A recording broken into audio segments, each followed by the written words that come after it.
What we're doing is dethroning God from his place and replacing God with a machine. It started in Genesis 3. In the day you eat of it, you shall be as gods. I fear that today people like Harari, but not only he, are advocating a transhumanism that essentially means they're creating gods, and those gods will worship a big god called artificial intelligence. This is Provoke Inspire, where everything we do is to help you follow Jesus more faithfully in a broken world. Today I got to talk to famed Oxford mathematician John Lennox. For years, John has been warning us of the dangers of AI. Now it's impossible to ignore. He asks, can you even avoid using it? Is it a threat to our very humanity?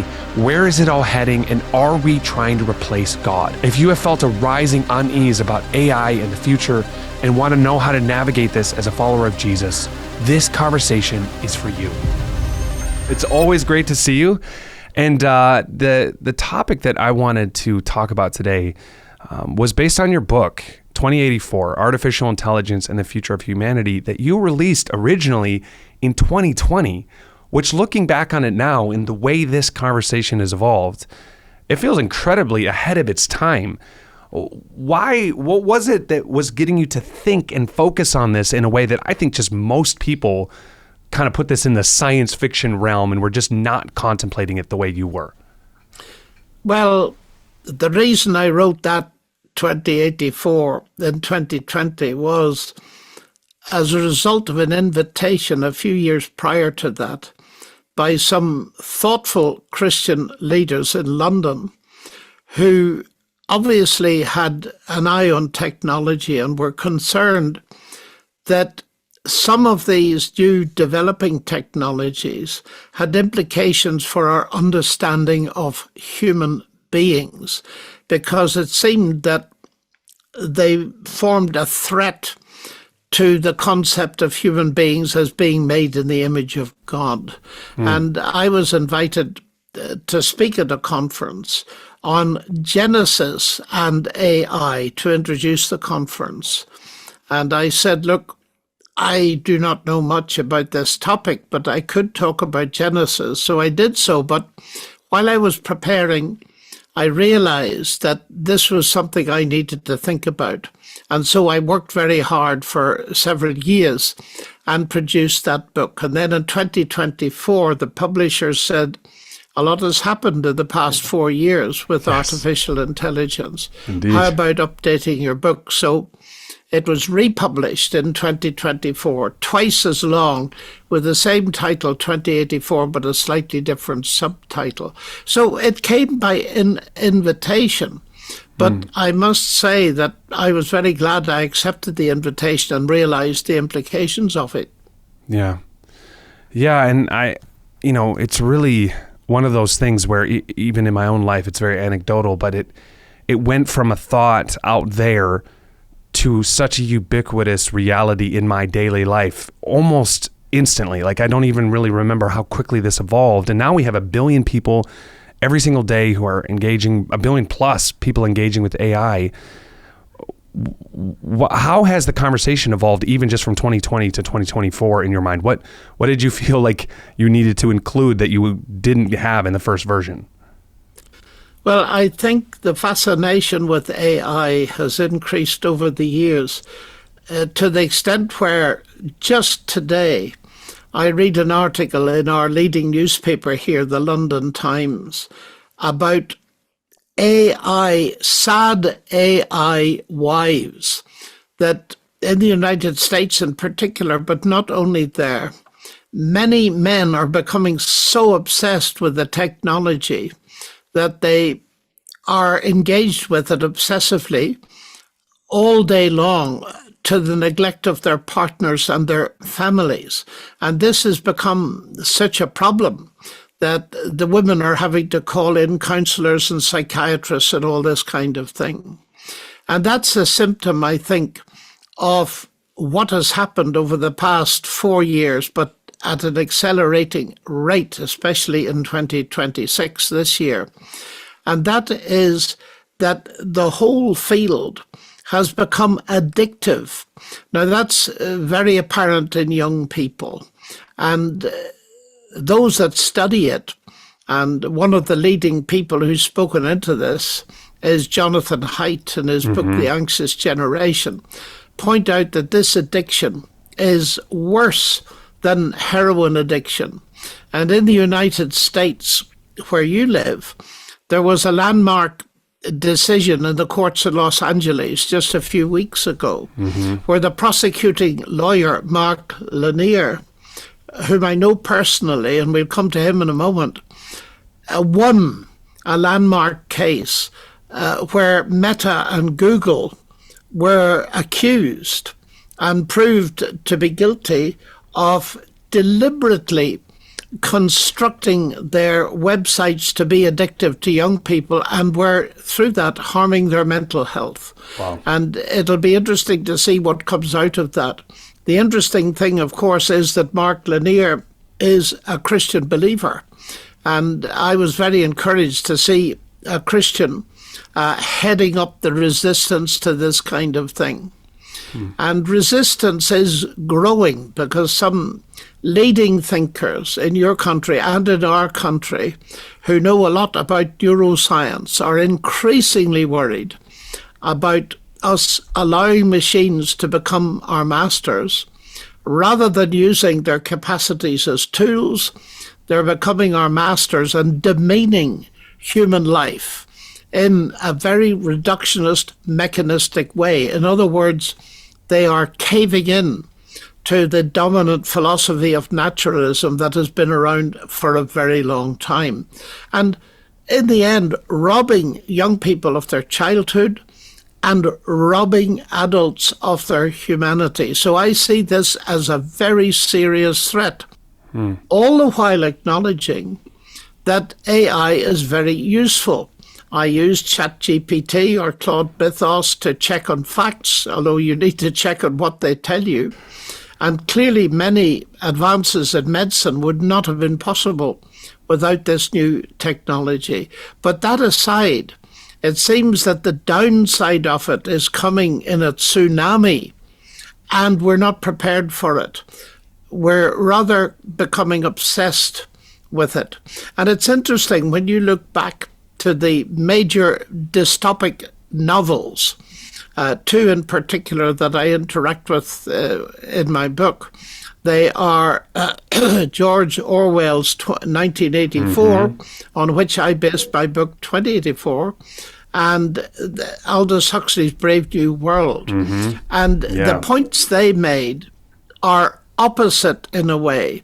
George Orwell said it was technology that we feared, Big Brother, surveillance, that would in the end uncover, that would in the end choke us to death. Whereas Huxley said we would fall in love with the technologies and the enhancements that would in the end destroy us. What is happening now, it seems to me, is both at once. We're falling in love with the technology, but simultaneously we fear it, because we now know a little about its dangers, although some of us suspect we're not being told the whole truth about it. So help someone understand who sees it as potentially useful, or maybe they're indifferent to its uses, but they're not quite understanding the deep implications, the philosophical undergirdings, the commitment to naturalism that, like I said, undergirds it in a way. Help the just everyday person understand what you mean, what threats. They go, oh, it helps me write emails. What's the big deal? Well, the big deal is, first of all, that these large language models have been fed billions of words that are scraped, as they call it, from books of all kinds. And what often happens is that the addiction starts because the AIs are so designed that they tell people what they want to hear, essentially. Now, simple tool-like use of AI can be fairly harmless, in the sense that writing an innocuous email, answering a letter, all that kind of thing. even there, though, you'd be wise to check what you've written to see what the AI has written to see that it's exactly what you want. But that seems relatively harmless, Right. except for this, that a recent study in Oxford, MIT, and one or two other prestigious universities in the USA, and published just last week, shows that even if you spend just 10 minutes a day with ChatGPT, it is damaging your capacity to process, to think, and to react to the world as a normal human being. And here's a word that everybody will understand: laziness. There is a temptation, a very real temptation. When you got a machine that will write letters for you, or if you're a college student, will write your essay for you, will solve your mathematics problems for you, will write you an essay on some period of Roman history in a few seconds, the temptation is to let it go and pass that on as your own work. And educators are divided about it. Some say, well, if people can use the technology, so be it. Others say, but look, it is cutting out of those people's experience the capacity to do research, to think for themselves, to find resources, to put together ideas, and so on. And it's the downside that I am increasingly fearing, even since I wrote the second edition of my book, because I hear from all over the world and from leading people that we're dehumanizing ourselves.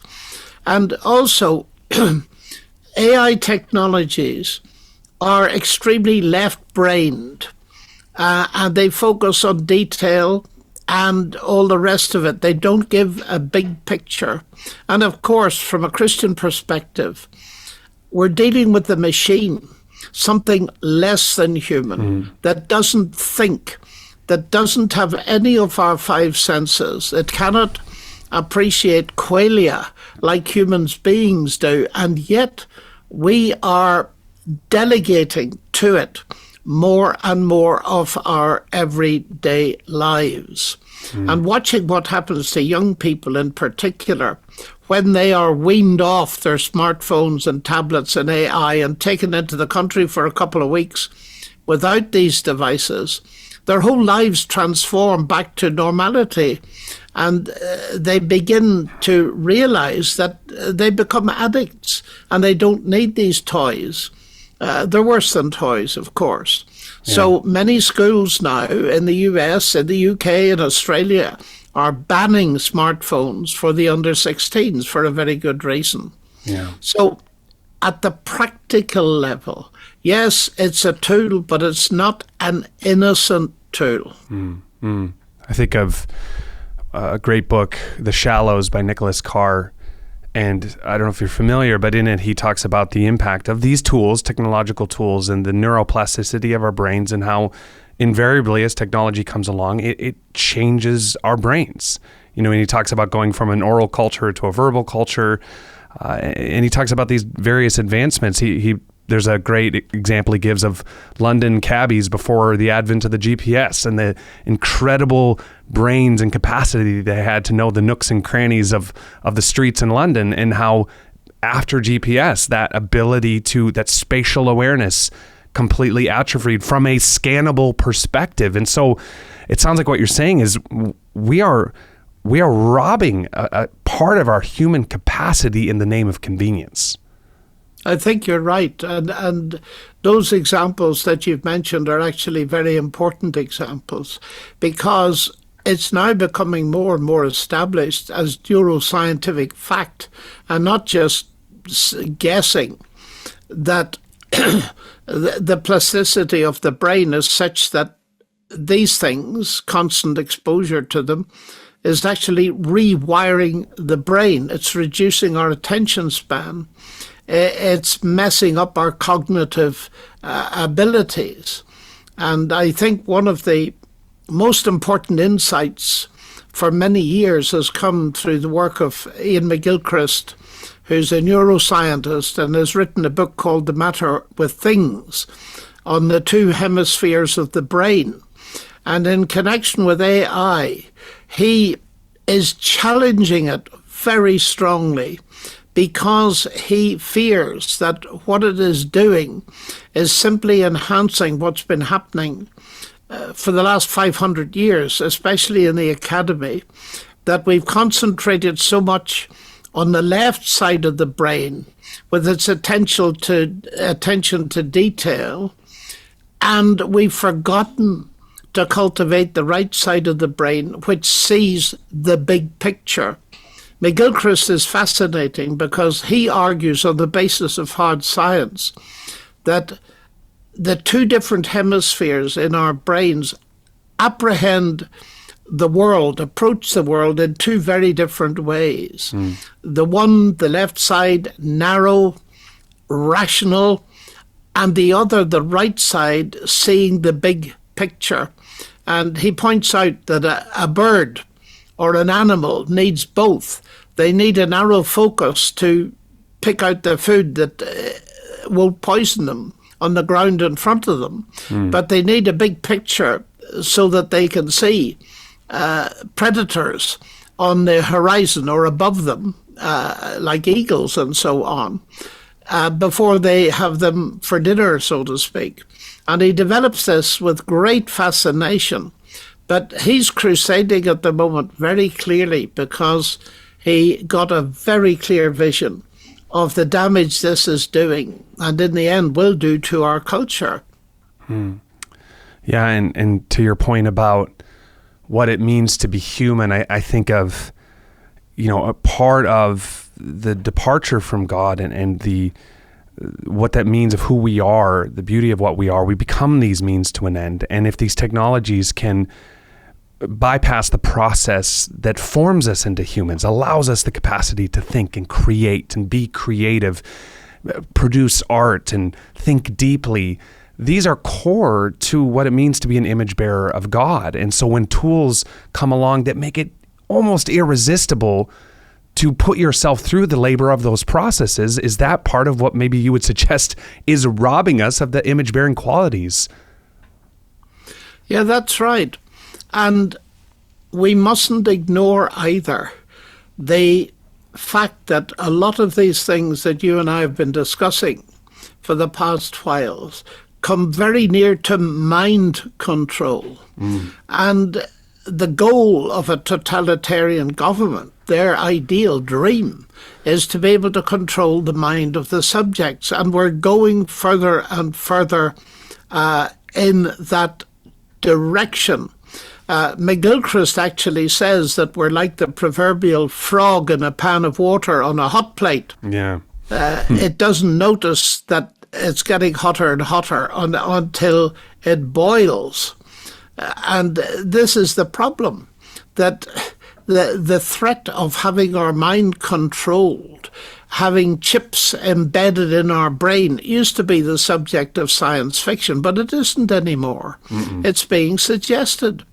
And to give rogue states, bad actors as they're called in the language of AI, the opportunity to control the mind of citizens is just another step that is preceded by the step of economic control. And that is well on its way, particularly in countries like China with its social credit system, which I describe in great detail in the second edition of my book, because those kind of controls are coming in the West, whether we like it or not, because control is a very big thing. And if it's not underpinned by ethics that have got a degree of transcendency in them, woe betide us. And that is why I believe we need to come back to the thing that is the foundation of Western civilization, the idea that we are made in the image of God and therefore of infinite value. The universe is beautiful. I love watching the stars and the galaxies through a telescope. It shows God's glory, but it was not made in his image. Human beings were. And what we're doing is dethroning God from his place and replacing God with a machine. And we're seeing that development as well.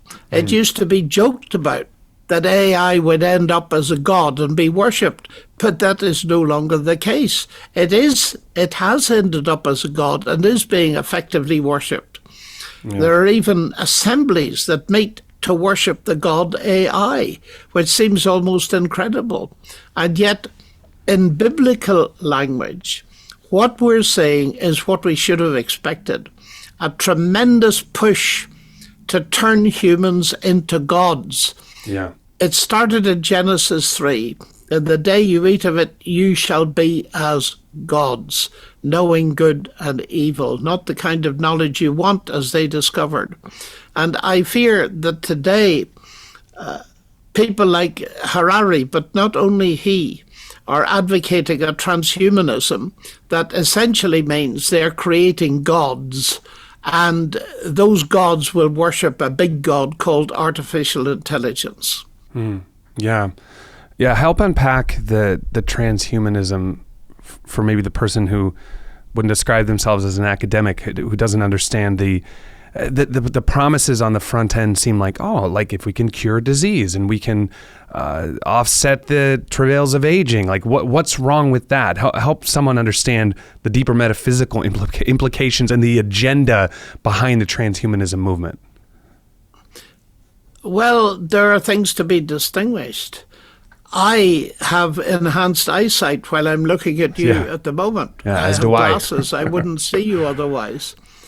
And the same is true of I'm using technology. I'm wearing headphones. I'm sitting in front of a camera, and we're using advanced technology to communicate. And all of that is wonderful. Yeah. But it's one thing to cure diseases.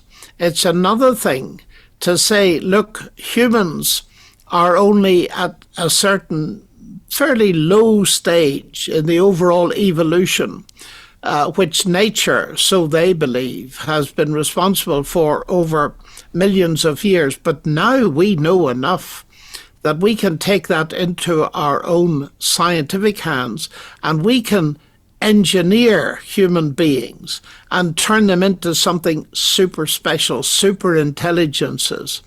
And that's where the language of transhumanism is used. We're going beyond the human. And there are two ways in which people want to do that. One is what I've just mentioned, taking existing humans and modifying them and adding technology to them. Indeed, some believe the best way to go forward is to merge humanity with machines and end up with cyborgs or something like that. The other idea is that the problem with human beings is they age and they die, as you mentioned. And that's because we have an organic base.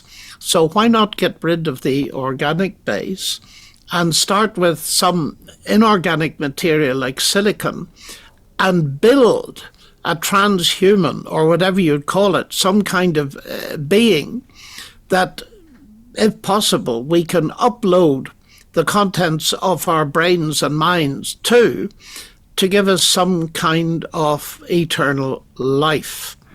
Now, I think Christianity has a wonderful response to this, because first of all, we should notice that the transhuman gospel is we'll turn you into a god. We'll enhance you, and we will enable you to reach the stars of godhood. The Christian message is the exact opposite. It talks about God becoming human. And we need to think that out very seriously, because that tells us something about the dignity and value of human nature that we'd never have guessed, was it not at the heart of the Christian story. And let me say it very carefully. Human beings are unique in that they are the only kind of creature that God can become. The word became flesh. And that immediately imparts an infinite dignity and value into Humanity Model 101. And when people say to me, you know, this is a tremendous hope for humanity that we can solve the problem of physical death and enhance human capacities and happiness, as Harari suggests, I simply say to them, you're too late. And they say to me, what do you mean? We haven't even got there yet.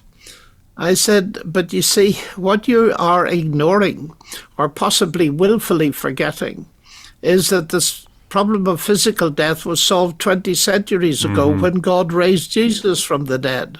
And as for uploading, because I've trusted him as Savior and Lord, as the only one who can deal with the problem that you're not facing, and that is the problem of human sin and rebellion against God and the mess we've made of our lives and of the world.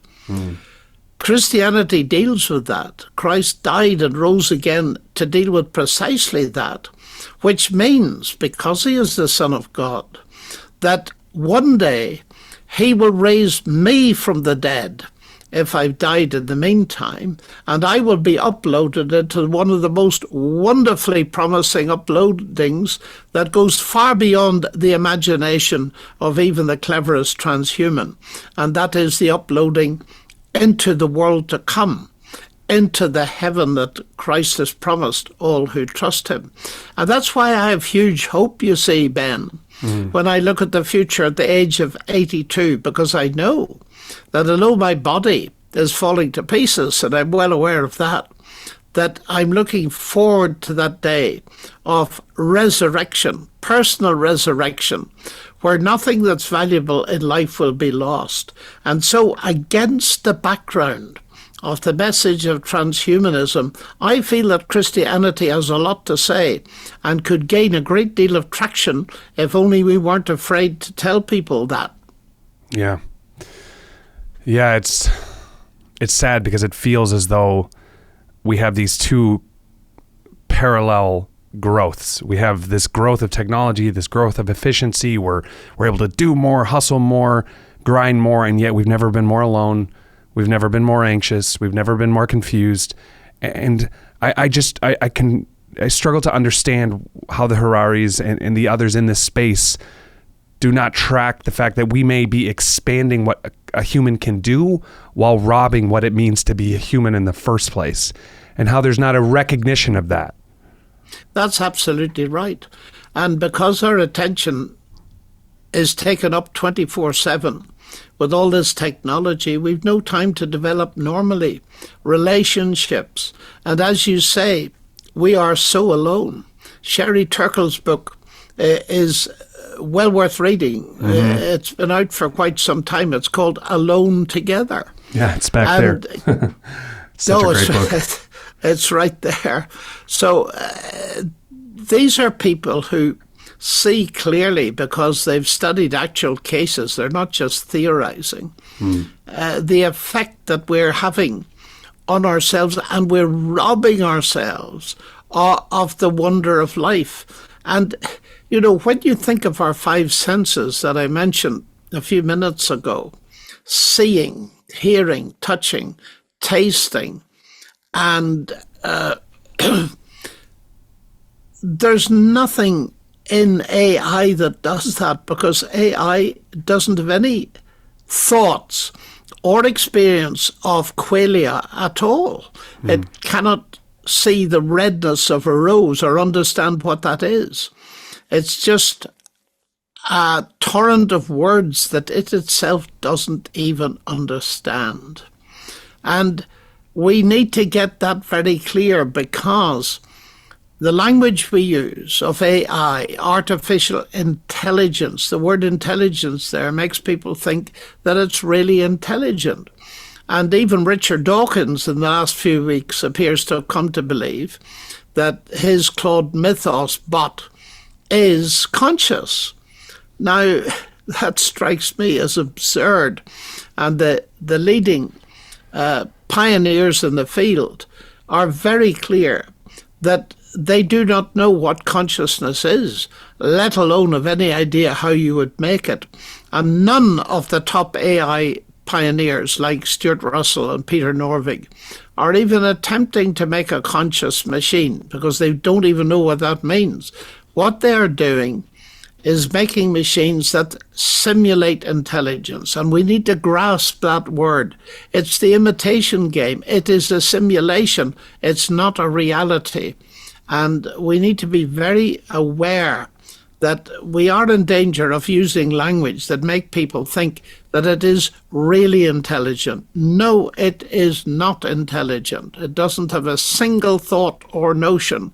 You see, if I step back from that, the crucial thing about the revelation that God makes to us in Scripture is that he has coupled intelligence with consciousness. That's the key to the wonder of human intelligence. We look up at the stars, but we perceive beauty. AIs have no concept of beauty or stars. They look up and they can take a picture and show it to us, but they have no response to that wonder and that beauty. And of course, at the very highest level, God has created us not only with the faculty of speech that we could use with one another, but with the capacity to communicate with him, because we're made in his image. AIs are not God conscious. Yeah, I love the books you referenced, 1984 and Brave New World, because I do think they capture two sides of the allure, right? We have one side is the allure of the pleasure and just being dulled and just numbed into this consumption of pleasure at the expense of what it means to be human. And then, of course, 1984 is more the side of the mind control. And that part, I think we might underestimate as well, in the sense that they're also not neutral. These learning models, they very much are programmed. I mean, a kind of a silly anecdote is I was in the car yesterday, and for whatever reason, I was on the way to pick up my son from football, and all of a sudden I was like, I wonder whatever happened to DOGE, the Department of Government Efficiency. You never hear about that anymore, here in the U.S. So I asked ChatGPT while I was driving. I had used my voice version, and it would not concede that it was a real thing. It was like, no, it's a fake thing. I don't know what you're talking about. And I was like, no. The thing that, the thing that Trump started, that Musk was involved with. No, that's like an internet meme. It's not a real thing. So then when I parked, I pasted in doge.gov and it said, excuse me, pardon me. That's what you were referring to. Oh, I'm sorry. I must have missed that somehow. And it was just such a silly indication that these things not only aren't intelligent, but they're also not morally neutral. They very much have an agenda that we have to be aware of. I think that's right. And where does that agenda come from, if not from the programmers? The ethics of any AI system is the ethics of the programmers.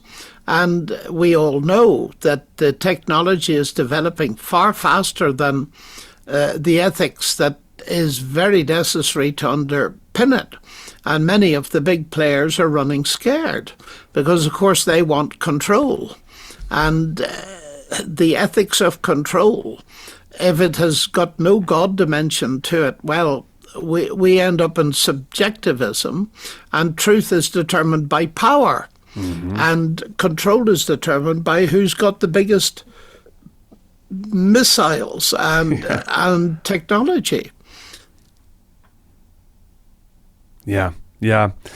No, it was a kind of a startling example of how we have to be on our guard, because ultimately, as we're trying to navigate this world and understand what's true, if we unthinkingly rely on these things that we assume are neutral, they will influence us in ways that we may not even recognize.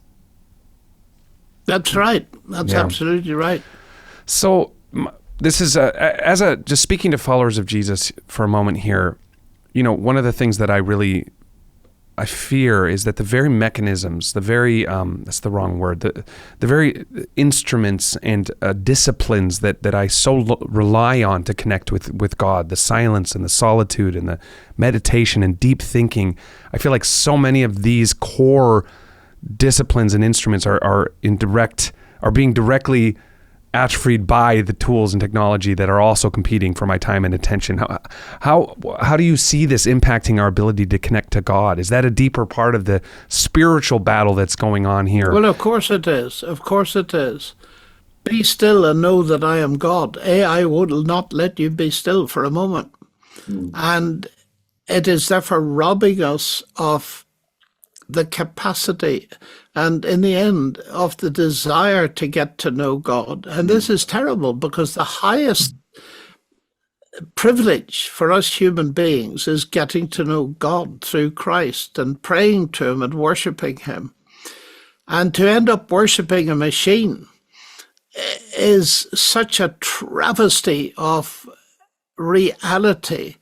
And I think of the obvious fact that we spend time on what we love.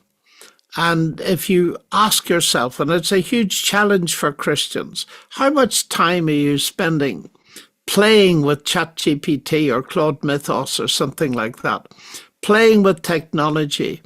And what about the time you spend reading scripture, getting to know God, praying and worshiping him in a community that's not just a group of people sitting around holding smartphones and not talking to each other, but a real live community? And we're robbing ourselves of the things that will give us satisfaction. And it's quite obvious that the technology, the more we have of it, the more we want. And if we're using it to feed our souls, we end up empty, because it doesn't feed the soul at all. It's not providing us with the right kind of food. And there's a huge danger here, because if we are spending a lot of time on AI and we're in Christian ministry, the temptation will be to let AI write sermons. And there'll be no praying over a text of scripture. There'll just be watching the late night film or playing with ChatGPT and allowing it to write a sermon in 30 seconds in the middle of the night, and then just reading it out loud in church. Well, that will devastate churches and will just suck the spirit out of them, and they'll end up dead, and they certainly won't be witnessing to the world. It's a huge challenge for us, a huge challenge. So what, it almost feels, I was saying this to my dad the other day, it feels as though we're going to have to adopt Olympic level discipline, military, like we're going to have to be eyes wide open, policies, principles. We're going to have, we cannot be apathetic or indifferent or just haphazard in our approach to this. What does one do? Because it feels unavoidable to interact with on some level. Yes, well, I think one of the things we have to do is what I call electronic fasting. And that requires a lot of discipline. Turning the machines off, not spending a lot of time with them, and limiting the time we do spend. And constantly saying, well, I use this a little bit as a tool, but even using it as a tool is damaging me, so that let it not take up too much of my time. Now, you see, we've had many things in the last few years to rob us of our time. The advent of emails, texting, all of that kind of thing. All of those things have to be done, is the cry. And the manufacturers and big players are very clever at turning all of these desires into addictions. And we have to fight those addictions, and we'll need to call upon God's help to be, as you say, disciplined. And that's a very important word. We need to call on God to help us be disciplined and deliberately take our machines and switch them off. And do the same for our children, of course, as they're growing up, so that they don't grow up attached to these machines. They need to get to know another world which is all around them, full of beauty and full of interest. And yet they're sitting looking at a tiny screen instead of at the sky above. That's a picture that I just don't want to see my grandchildren and great-grandchildren fitting into that kind of scenario. Thanks for watching Provoke and Inspire. If you enjoyed this content, could you do me a favor and hit that like button? Leave us a comment, because this ultimately is a conversation. Hit that bell thing, I think, right? And YouTube seems to be recommending another video for you to watch. Check it out. Stay involved. Also, provokeandinspirepodcast.com for everything else. That's it. Peace.